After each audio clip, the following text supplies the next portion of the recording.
Greetings, my name is Dan Sabo. It is November 2nd, 2020, just a day before the November 3rd general election. And if you just clicked play, you're probably checking in on this video because you're interested in what's going on with the Plymouth Township Board of Trustees race between Plymouth Township Supervisor Kurt Heise and Mary Starr, Democrat Mary Starr, for Township Supervisor, who is leading an all-female slate of Democrat women from the community to, for the first time in a long time, create a Democrat majority and female majority on the board. And the reason why I'm making this video is a couple of days ago somebody posted on my Facebook group, our Facebook group titled Plymouth Canton Northville Politics and History. The subject of sexual harassment came up, and there's been a lot of bullying and badgering and sexual harassment against the women on the part of the Dirty Trick Squad, led by Kurt Heise and his merry band of Republicans. And it's gotten pretty bad. So I thought I'd bring up a couple of points if you're undecided and as to who to vote for tomorrow, and also in part to make a little slice of community history as to what's going on politically. 50 years from now, people might be interested. So from my perspective, well, let's take a look at this. There were a couple of pieces, a couple of opinion pieces that came out in Patch.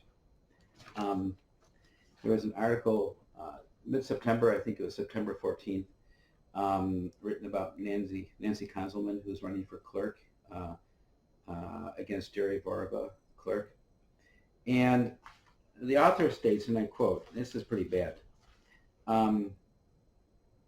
she, Nancy Conselman, has been on a slow burn ever since clerk Jerry Vorba waxed her butt in 2016. Now, somebody said there was no sexual harassment against these women. I guess taken just by itself, a person wouldn't think twice about this. But when you put it all together, a pattern emerges. And what's interesting about this, okay, first of all, if you're going to use slang, because I'm assuming, as we all are, that the author of this piece didn't mean that Jerry Vorba is involved in any kind of hair follicle removal using a wax process. This is obviously slang, okay? So you could take it as Jerry Vorba beat Nancy Conselman in 2016. Well, why don't he just say that? Why is he using this phrase? So I decided to look this up because this is obviously slang. So I go to Google and I type in waxed her butt and one other word, slang, next to it. And ironically, well, not ironically, but the only things that come up are the waxing process for hair removal. All of the other definitions, first thing that comes up, online definition, people have probably heard of Urban Dictionary. Probably the #1 dictionary, online version dictionary for slang. First thing that comes up, if you're taking this as slang, to F word in a great way. So that's what the first thing that comes up. Most popular source for urban slang. So to F somebody in a great way. Other definitions. To bend over your lady friend and give that blank a good, you know what. That's another definition. Here's another definition. It refers to butt, you know what, where the male squeezes and rubs the, you know what, and I don't need to go on from there. Okay, so that's the definition if you're using this in terms of slang. Here's another one. This is from defininganything.com. The phrase, wax that ass, to F in a great way, again. So I can't even repeat this one, but you get, it has very descriptive language. And here's one. This is from the online slang dictionary, one of the top sources that come up when you type in that phrase, wax her butt, and the word slang next to it. This one says, to sodomize vigorously. Okay, so okay, you could take it to mean he beat Jerry. Jerry Borva beat Councilman, but okay, why did he say that? He's obviously trying to intimidate these women and to highly sexualize this and to um, make them afraid to speak out on the issues. Just and I think it's really reprehensible. Plymouth is supposed to be a Christian, very much religious community, and my question is that what the Plymouth community tolerates? Do they like this kind of language and behavior, and are they going to reward it tomorrow in the election? And I really want to know. I want to know what kind of a town Plymouth has become, or is it still the Plymouth that I knew when I grew up in it?